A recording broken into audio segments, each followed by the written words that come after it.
After serving 6 years in the Marines, including one tour in Iraq, running a countless number of ultramarathons, spending 17 days in pitch darkness and isolation, and most recently, spending 60 days completely alone in Antarctica, dragging a 420-pound sled for 500 miles, I have mastered the art of suffering with a smile, of enjoying suffering.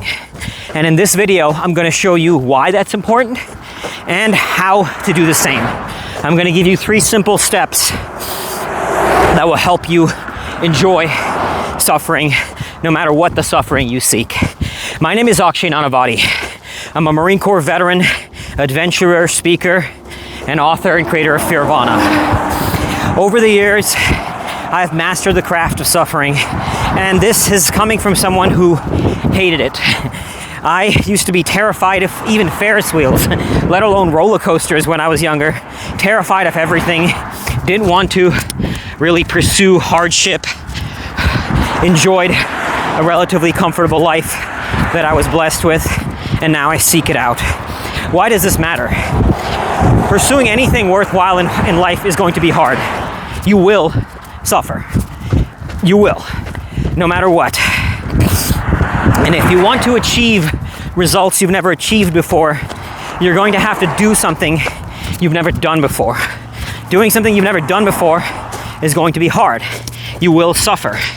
That is why Professor Mihai Csikszentmihalyi, the author of the book Flow, The Psychology of Optimal Experience, one of my favorite books, he says, of all the virtues we can learn, no trait is more useful, more helpful for survival, and more likely to improve the quality of your life than the ability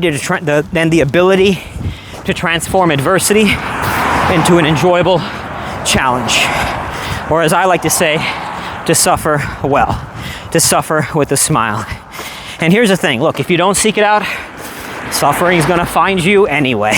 One way or the other, you're going to suffer. So if you don't seek out a worthy struggle will find you anyway. So you might as well seek it out.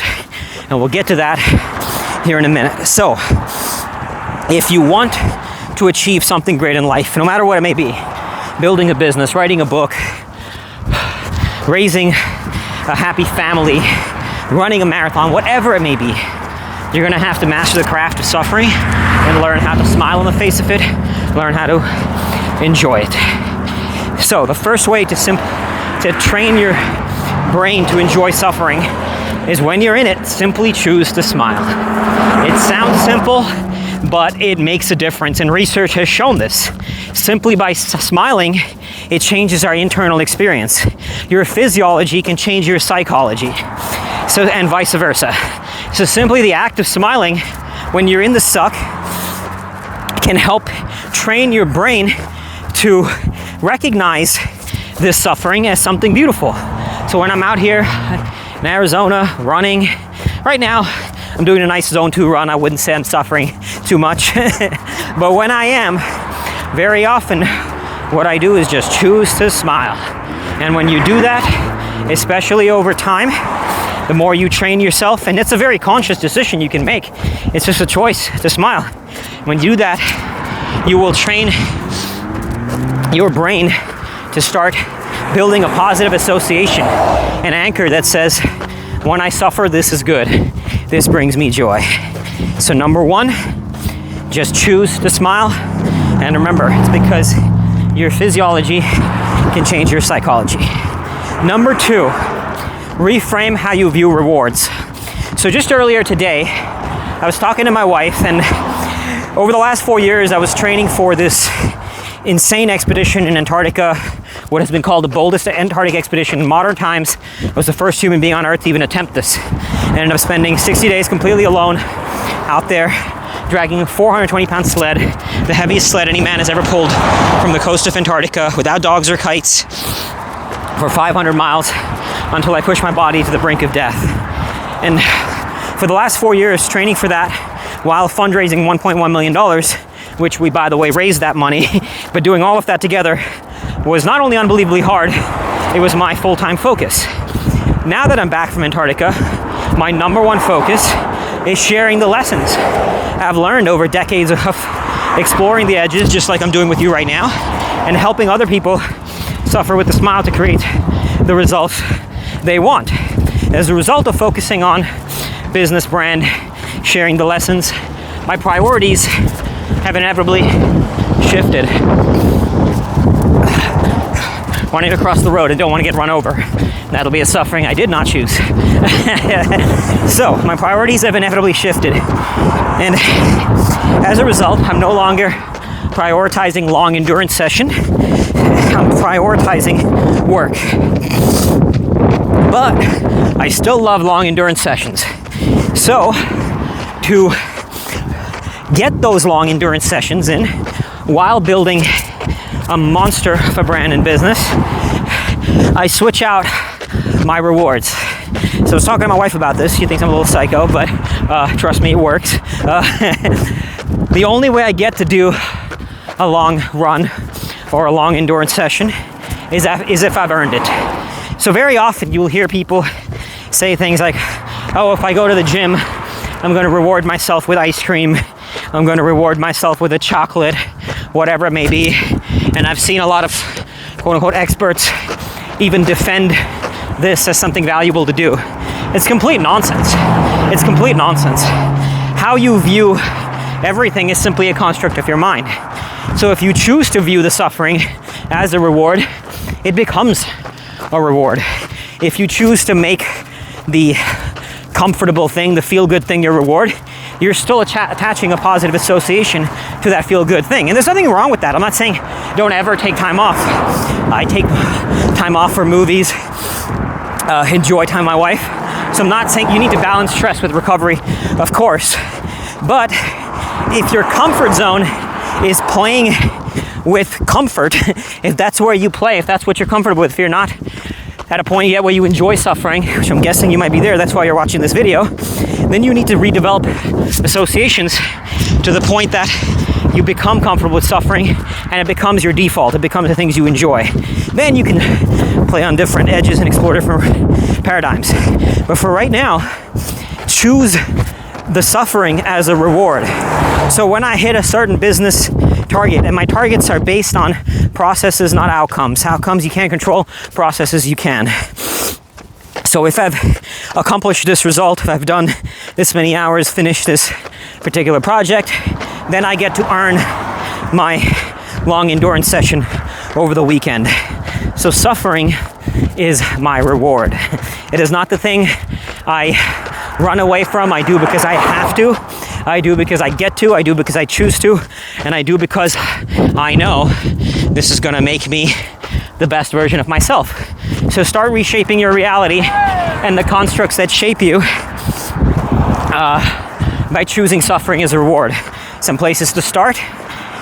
Okay, if I go to the gym today, I get to work on my book that I've been wanting to write my entire life for 1 hour. Or if I work on my business, I get to reward myself with 20 push-ups. Wherever you are in your journey, start somewhere. There's no right or wrong here. The key is reshaping your paradigm around suffering and choosing it as a reward, not as a punishment. It's number 2. Number 3 is choosing gratitude. If you are watching this, no doubt you're going through hard times in life. We all go through it. But just simply by the fact that you have internet, you have the time to watch this video, remember that you are in a position that many in the world don't have. If you're watching this, more than likely, you have some degree of agency and ownership over your reality to choose your own suffering. I've been to war, I've volunteered in post-conflict zones, I've worked with former child soldiers, survivors of sex trafficking, people in extreme poverty. I've seen people who don't have the luxury to choose their own suffering. They're thrust into the darkest corners of reality, into hell on earth. So even when I am suffering, when I was in Antarctica for 60 days alone, now I worked my ass off to get out there. It was indescribably hard. Raising the $1 million, 1.1 million, the training, being out there, some of the most brutal conditions. But I got to do that. I get to choose my own suffering. So being grateful for that. I'm grateful that I get to choose that. This is an opportunity. Even when you're in it, remember gratitude. I'm grateful that I have the luxury to choose it. I have the will to step into it. I'm grateful for my reality, whatever it may be. And look, you might be in a position where a lot of suffering has been thrust upon you that you did not seek. God knows I get it. I get that too. When I came back from the war, I struggled with PTSD, depression, and addiction that drove me to the brink of suicide. So I get that. And as I said, I've seen it in a lot of other people as well. But you can still choose to be grateful. There's a Latin expression that says amor fati, which means love fate. It's very easy to love fate when things are going good. But when you can love fate when things are not, when you can choose to be grateful in the suck, you become bulletproof. You become indestructible. As Professor Mihai Csikszentmihalyi said, it's the most important skill to transform adversity into an enjoyable challenge. And that's still simply a choice. Just as your physiology changes your psychology, when I mentioned about smiling, your psychology can change your physiology as well. So simply by choosing to say, and say this out loud. I do this a lot. I talk out loud to myself, because when you talk out loud, it silences the chaos of consciousness. And there's a feedback loop. It silences the chaos here, and you're listening to your own words. I'm grateful for this. Thank you, God, for this, if that's within your belief system. Thank you, the universe. Thank you for this opportunity to suffer. Thank you that I'm getting better than who I was yesterday. Recognizing that, bringing gratitude to that. 3 simple ways that you can practice today. Go do 50 push-ups, do 10, wherever you are in your life, and work on this while you're doing it. Choose to smile in the midst of it, especially when it's hard. Repeat out loud, I'm grateful for this. Do these 3 things over and over again, and you will make suffering something you enjoy. It will become part of your reality. And as a little bonus strategy here, remember what I said earlier? One way or the other you're gonna suffer, hold on to that. Hold on to that. My bonus tip for you on how to fall in love with suffering is remembering that one way or the other it's coming. So when you are seeking it, acknowledge yourself for it. And that's a little different than gratitude. This is what you're doing is you're celebrating the fact that you stepped into action. This is why I set process goals. You can't control outcomes. Most of life is beyond our control, but what you can control is whether or not you do the work. When you do the work, remember, you are pushing, you are building yourself into someone better. Here's the thing. By any measure of success, physical, financial, inner peace, in relationships, whatever measure of success you want, most people are not where they want to be. They don't have it. Success is a rare phenomenon. It's reserved for a few, but certainly doesn't have to be. And the point of that is to say that the reason whoever you admire, whoever you look at right now and you admire, they worked their ass off to get there. Anybody who's achieved success has worked hard to get there. It doesn't magically happen. So when you are suffering, remembering that I am no different than that man. You're just early, or that man or that woman. I'm just earlier on in my journey, but I'm doing the same work. And you're remembering and you're acknowledging yourself and you're owning your own greatness in the process. So simply by tapping into the spirit, into the experience of all the greats in whatever craft, whoever you admire, you're saying to yourself, I'm no different because I'm getting out there. I'm getting out there in the thick of it today, and I'm fighting forward. Remember that, embrace the suck, and if you'd like some more tools to go deeper into the pain cave, as I like to call it, to master your relationship to suffering, to smile through pain in order to win at life, check out fearvana.com.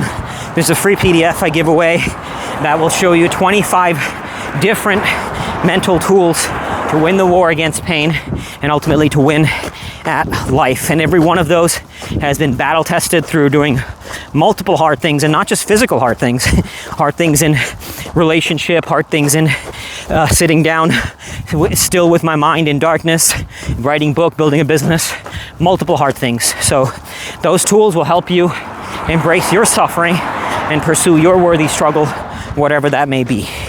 Keep fighting forward. Remember how great you are. Remember how legendary you are. The fact that you're even watching this, you're on a path seeking out your own inner greatness. I'm with you in spirit, my friend. Much love.